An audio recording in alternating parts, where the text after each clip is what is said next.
March 2026. Somewhere over central Iran, one of the most advanced warplanes ever built, a U.S. Air Force F-35A stealth fighter, takes a hit. Not a near miss, not a malfunction, a direct strike from an Iranian surface-to-air missile. The pilot survives, the plane limps back to a U.S. base in the region, and within hours, IRGC footage is spreading across every defense analyst's screen, showing what appears to be a missile connecting with a stealth jet that was supposed to be invisible. This is the moment the world has been quietly dreading since the F-35 entered service, and today we're going to break down exactly what happened, what weapon Iran used, and why this single incident has shaken Air Force planners from Washington to London to Beijing. Stay with me because the details are more alarming than the headlines. Let's start with the facts, what we actually know. In late February 2026, hostilities between the United States and Iran escalated sharply. U.S. coalition aircraft began flying missions over Iranian territory, missions that placed them directly inside one of the most densely defended airspaces in the Middle East. During one of those missions in March, a U.S. Air Force F-35A was hit. U.S. Central Command, CENTCOM, confirmed the aircraft was struck by what is believed to be Iranian air defense fire. They didn't specify the weapon, they said the investigation was ongoing. But here's what they couldn't contain: footage. The Islamic Revolutionary Guard Corps, the IRGC, released video that appears to show a missile launch, followed by a strike on what analysts immediately identified as an F-35. Multiple independent defense observers reviewed the footage. The consensus: the weapon was Iran's Majid system, also designated the AD-08. Now, the plane was not destroyed, the pilot was not killed. The F-35 conducted an emergency landing at a U.S. base in the region. But here's why that almost doesn't matter. This is the first known time in history that an F-35, the crown jewel of Western air power, an aircraft that cost over $80 million per unit, has been damaged by a surface-to-air missile in actual combat. And the weapon that did it? It didn't even use radar. So what exactly is the Majid, and why is the defense world so rattled by it? The Majid air defense system, officially designated AD-08, is Iran's domestically developed short-range, low-altitude surface-to-air missile platform. It entered service in 2021, produced by Iran's Defense Industries Organization. It was publicly unveiled during a military parade in April of that year, hidden in plain sight, you could say. Here's what makes it dangerous, and I want you to pay attention to this part. The Majid missile has a diameter of 156 millimeters, a length of about 2.6 meters, and it weighs approximately 75 kilograms. It carries a passive imaging infrared homing seeker, and that word passive is critical, and we're going to come back to it. Its engagement envelope: 700 meters to 8 kilometers in range, and from 20 meters up to 6 kilometers in altitude. That puts it squarely in the low-altitude engagement zone, exactly where strike aircraft like the F-35 operate during attack runs. The whole system sits on a mobile 4x4 tactical vehicle, the RS-2. This thing can do 100 kilometers per hour, has a range of 500 kilometers, and can be repositioned in minutes. The launcher carries 8 ready-to-fire missiles in 2 pods with a 360-degree rotating turret. Now, detection. The Majid uses electro-optical and infrared sensors out to 15 kilometers, and when integrated with the Kashif 99 phased array radar, that tracking range extends to between 12 and 30 kilometers, allowing it to track multiple targets simultaneously. Mobile, concealed, infrared guided. 8 missiles ready to fire. No radar emissions. This is the weapon that hit the world's most advanced stealth fighter. And stealth didn't help. Here's the part that every defense contractor, every Pentagon planner, and every allied Air Force chief is now being forced to confront. The F-35 is a masterpiece of radar stealth technology. Its airframe is designed to scatter and absorb radar waves, giving it an incredibly low radar cross-section, roughly the size of a golf ball on enemy radar screens. In a world of radar-guided missiles, that matters enormously. But here's the problem. The Majid doesn't use radar. It uses passive infrared guidance. It locks onto heat. And jet engines are very hot.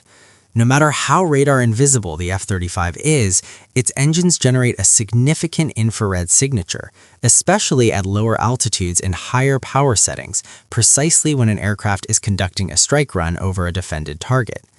And because the Majid seeker is passive, meaning it emits nothing, the F-35's radar warning receivers are essentially blind to it. There's no radar pulse to detect, no electronic signal to jam. The missile just watches the heat, silently, and fires.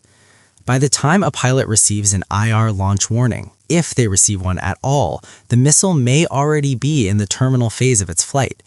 This is the core vulnerability that the March 2026 incident has exposed. Stealth defeats radar. Stealth does not defeat heat. And in an era where adversaries are deliberately building air defense networks around passive infrared weapons specifically to target stealth aircraft, that distinction is everything. Now, let's zoom out, because the Majid isn't operating alone. It's part of a deliberate, carefully designed strategy. Iran has spent years building what defense analysts call a layered air defense architecture. Think of it like an onion. Long-range radar systems on the outside, S-300s, Bavar 373s, to detect and engage threats at high altitude and long range. In the middle layer, medium-range systems to cover aircraft that get through. And at the innermost layer, short-range mobile systems like the Majid, specifically designed to catch anything that sneaks past everything else. Iranian military exercises, like the Defenders of the Sky drills, have specifically practiced using the Majid against drones and low-altitude aircraft. They built it knowing that stealth aircraft and cruise missiles tend to fly low to avoid radar, so they built a trap at low altitude. And the genius of the strategy from a military doctrine perspective is this. Because the Majid doesn't emit radar, you can't find it using standard electronic intelligence methods. You can't target it with anti-radiation missiles. It fires, it hits, and then the vehicle drives away at 100 kilometers per hour and hides in a mountain valley or an urban block. Iran also has man-portable air defense systems, man-pods, supplementing the short-range layer. Dozens, potentially hundreds of launchers dispersed across the country, creating overlapping engagement zones. The strategy isn't to shoot down every aircraft. The strategy is to make every aircraft assume it might be shot down, and that changes everything about how missions are planned, what altitudes are used, and what risks commanders are willing to accept. So, what are the experts actually saying about this? There are two camps forming right now. The first camp says, don't panic. The F-35 wasn't destroyed, the pilot survived, the aircraft has survived short-range SAM engagements before in testing, and one data point doesn't rewrite the strategic calculus of fifth-generation air power. They also note genuine uncertainty. Earlier Iranian statements referenced different weapons, including the Syad missile system. Some analysts who reviewed the IRGC footage questioned whether the missile visible in the video exactly matched the known dimensions of the AD-08. So conclusions, they say, should remain provisional until further evidence emerges. The second camp says this is the warning shot. So what does this all mean going forward? For the United States and its allies, this incident is forcing a reassessment of how stealth aircraft are employed in contested environments. Mission planners will need to account for the reality that short-range passive threats can lurk anywhere in a layered air defense network, and that no altitude, no attack profile, and no stealth signature provides absolute protection. For Iran, this is an extraordinary propaganda victory, regardless of what the final investigation confirms. Their domestically produced missile, built inside a country under decades of sanctions, has demonstrably threatened the most expensive combat aircraft currently in service. For China, Russia, and other nations watching closely, this incident is a blueprint. Passive infrared, mobile, short-range, and cheap. If you want to challenge stealth aircraft, this is how you do it. And for the F-35 program itself, the aircraft that 17 nations are relying on as the backbone of their air power for the next 3 decades, the incident doesn't spell the end. But it does confirm what the most clear-eyed analysts have always said. Stealth is a capability, not a shield. It reduces risk. It does not eliminate it. The balance between stealth technology and air defense systems has always been dynamic. March 2026 just moved that balance, and the whole world noticed. The F-35 survived. The pilot is safe. The mission continued. But this incident has cracked open a debate that the defense establishment has been quietly having for years. And now it's public, it's urgent, and it's reshaping how air forces around the world think about stealth, air defense, and the future of air combat. If you found this breakdown valuable, hit subscribe because we cover these stories with the depth they deserve every single week. Drop your thoughts in the comments. Do you think stealth is overrated? Or is this one incident being blown out of proportion? I read every comment. And if you want to go deeper, check out our video on Iran's full missile arsenal linked right here. I'll see you in the next one.